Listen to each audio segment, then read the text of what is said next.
Our story begins over 1,000 years ago with a group of East Slavic tribes living in what is now modern-day Ukraine and Western Russia. In the 9th century, a Viking leader named Oleg conquered the city of Kiev, uniting the tribes under his rule.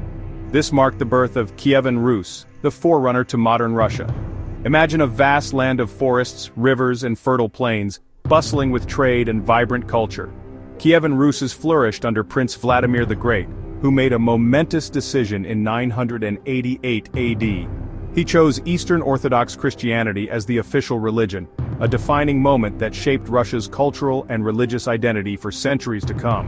Churches and monasteries sprang up across the land, their onion domes reaching for the sky. The Cyrillic alphabet, still used in Russia today, was introduced, opening the door to literacy and learning. Kievan Rus was a powerful force in Eastern Europe, its influence stretching from the Baltic Sea to the Black Sea. Trade flourished along rivers like the Dnieper, linking the region to the Byzantine Empire and beyond. However, internal strife and external threats eventually weakened the once mighty state. By the 12th century, Kievan Rus fragmented into rival principalities, each vying for power.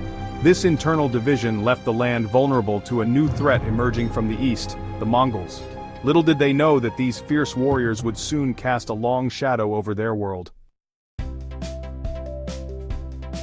From the depths of Central Asia, a powerful force swept across the Eurasian steppe, conquering all in its path. Led by the legendary Genghis Khan and his successors, the Mongol Empire expanded with lightning speed, reaching the borders of Kievan Rus in the 13th century. The Mongol invasion, a cataclysmic event in Russian history, ushered in a period of profound change and hardship. In 1240, the Mongol hordes, known as the Golden Horde, sacked Kiev, leaving the once great city in ruins. The Russian lands, now under Mongol rule, faced a bleak new reality. Princes were forced to pay tribute to the Khan, and the population endured heavy taxes and brutal oppression. The period of Mongol domination, known as the Mongol Yoke, lasted for over 2 centuries, leaving an indelible mark on Russian society. Despite the hardships, life under Mongol rule was not without its complexities. The Mongols, known for their pragmatism, largely left the Orthodox Church intact, allowing Russian culture and traditions to endure. Furthermore, the Mongol Empire, with its vast trade networks, inadvertently facilitated economic and cultural exchange between Russia and the East. Amidst the turmoil, a new power began to rise in the northeast, the Principality of Moscow.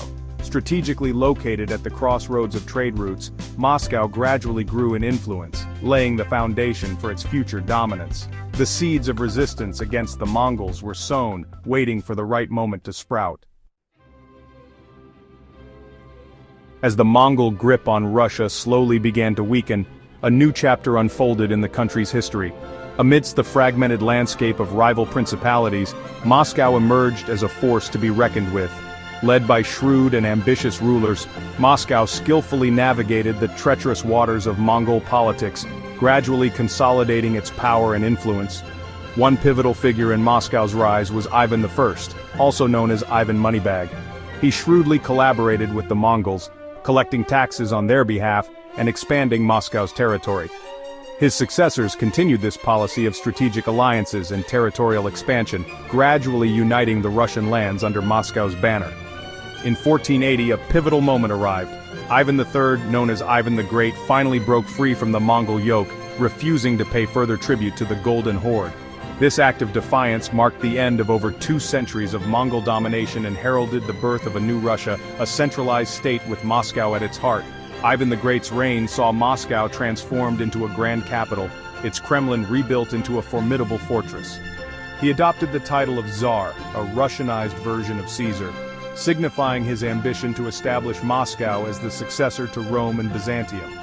The stage was set for the emergence of a powerful and autocratic monarchy that would shape Russia's destiny for centuries to come.